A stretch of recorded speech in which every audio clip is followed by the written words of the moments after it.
Friedrich Reinhold Kreutzwald. Kelplased. Kelplaste imevärklikud, väga kentsakad, maailmas kuulmata ja tänini veel üles kirjutamata jutud ja teod. Kalkuni keelest maakeelde tõlgitud ja meie külade komblikuks mõnes tükis ümber solgitud. Eeskõne lugejale ehk kelplaste esimene jagu.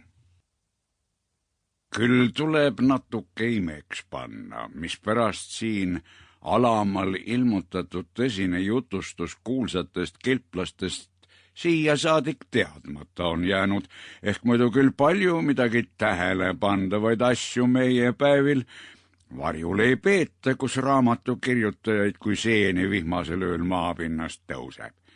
Aga kellele võib seda hooletust süüks arvata?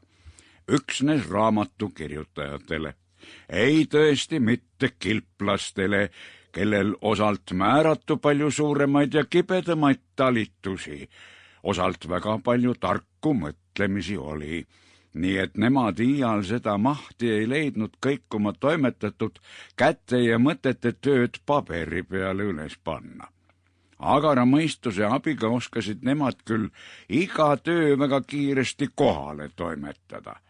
Või kuidas oleks neil muidu ka võimalik olnud otsata talituste hulgaga, mis igalt poolt nende peale langesid, valmis saada. Ei mitte kaduvate kirjatähtedega, vaid palju tähenduslikumate märkidega kinnitasid nad oma isaisade teod hauakivide peale igaveseks mälestuseks.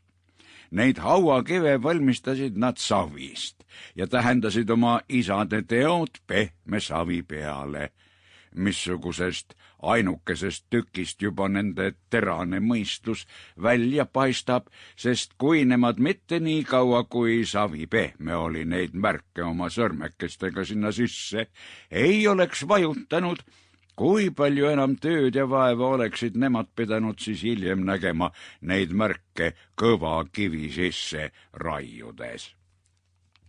Peale selle ei olnud kelplased mitte nii harva pea ja lohaka mälestusega kui mõni mees meie päevil, vaid mis üks kelplane kord oma lapselaste suust oli kuulnud. Seda oskas ta veel mõnesaja aasta pärast hiljemini oma ennemuistese põlve rahvale sõna-sõnalt nii. Sample complete. Ready to continue?